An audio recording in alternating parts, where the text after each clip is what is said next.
Now it is time to tackle my paint cart. So what I've done is I've taken all my paint, this is just my acrylics, off of the cart and laid them up. Albie, once again, loves to craft. So here you can see all of my paints. Now this is more of an organizing job than a purging job. However, there's a couple things I'm going to get rid of, like the fluorescent paints. I'm sort of over my fluorescent stage. I don't need those paints anymore. Now, another tip is that Liquitex sells all their paints in sets with these little sizes.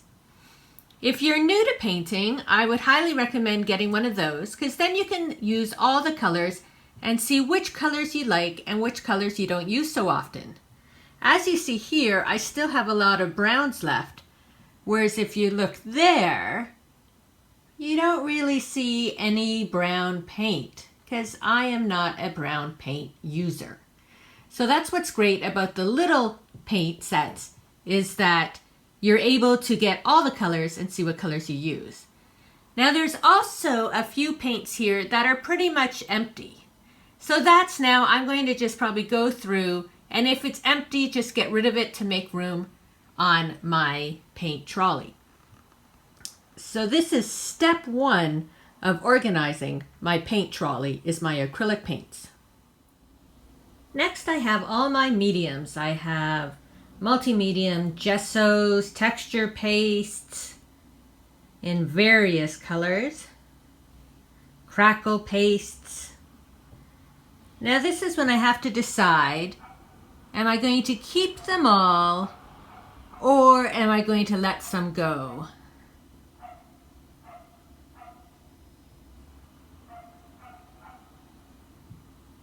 Of course I'm going to keep the gesso and mediums, but I have like ground for pastels. I don't really think I will use that.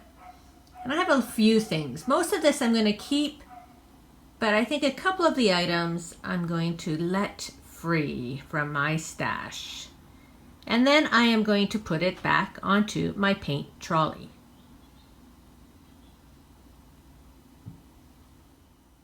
The last thing I need to organize are my brushes. Now, once you lay out your brushes, you may ask yourself, where did all these brushes come from? Who knew I had so many brushes?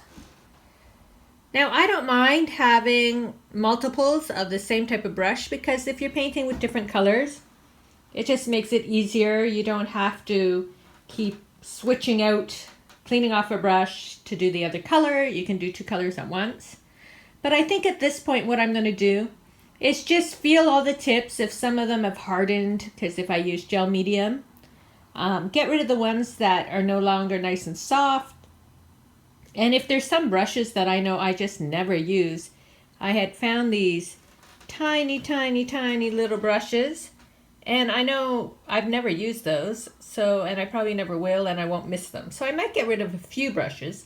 I won't be getting rid of any of the main brushes. I have texture tools. I probably don't need so many stenciling brushes. So I'm going to probably get rid of a few, get rid of some that no longer work properly, and then just put all the rest back because I have the place for all the brushes. Storage isn't the issue with the brushes. So my paint cart trolley is complete. On top, I put most of my acrylic paints. I have brushes in one container, and then I have these little containers that hang off the side that I put some more brushes in.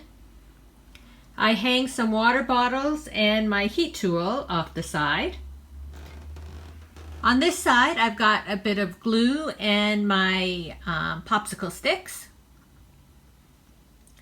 Down here, I put the Liquitex ink paints in one, all those little bottles, and the soft body paints. Then in the other one is my heavy body paints, and in the middle were those basics that I had doubles on. And then down on the bottom, I put my mediums as well as my watercolor little palettes. So that is my completed paint trolley. So hopefully now I'll be able to access things easily and be able to create.